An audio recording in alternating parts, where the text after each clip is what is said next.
2025 সালের FIFA club world cup ইতিহাসে প্রথমবার 32টি ক্লাবকে নিয়ে বিশ্বকাপের মতো আয়োজন।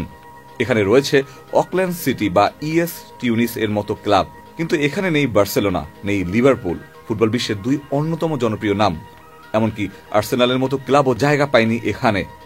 আগে ক্লাব ওয়ার্ল্ড কাপ হতো বছরে একবার, মাত্র 60টি দল নিয়ে, কিন্তু এখন নিয়ম বদলে গেছে।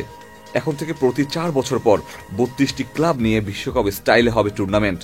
ইউরোপ থেকে যাবে মোট 12টি ক্লাব, যার মধ্যে 4টি ক্লাব যাবে চ্যাম্পিয়ন্স লিগ জয় করার কারণে, আর বাকি 8টি ক্লাব বাছাই হবে উয়েফা র্যাঙ্কিং পয়েন্ট দিয়ে, যেখানে বিবেচনা করা হয় শেষ 4 বছরের ইউরোপিয়ান পারফরমেন্স।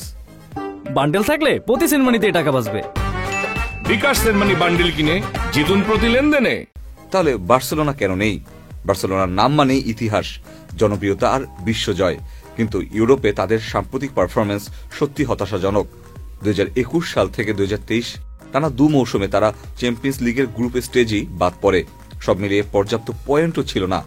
এদিকে ফিফার নিয়ম অনুযায়ী এক দেশ থেকে সর্বোচ্চ 2টি ক্লাব যেতে পারবে, সেই 2 ক্লাবের মধ্যেও জায়গা হয়নি তাদের, অর্থাৎ জনপ্রিয়তা দিয়ে নয়, পয়েন্ট দিয়ে এখন সব হয়, আর সেখানে হেরে গেল বার্সা।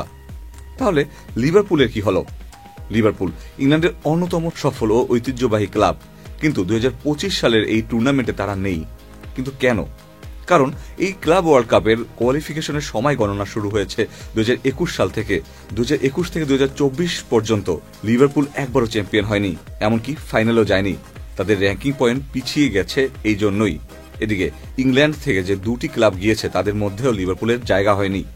এই টুর্নামেন্ট বুঝিয়ে দিল ফর্মে না থাকলে নাম দিয়ে কিছু হয় না, তা যদি লিভারপুল হয় তাও। এদিকে আর্সেনালও চ্যাম্পিয়ন্স লিগে এতটাই দুর্বল ছিল যে র্যাঙ্কিংয়ের দৌড়ে একেবারে ছিটকে গেছে। এই ধরনের জটিল হিসেব নিকাশের কারণে বার্সেলোনা, লিভারপুল কিংবা আর্সেনালের মতো দলের সমর্থকদের এবার হতাশ হতে হবে ফিফা ক্লাব ওয়ার্ল্ড কাপে। ইকতার ফেরদৌস, চ্যানেল আই।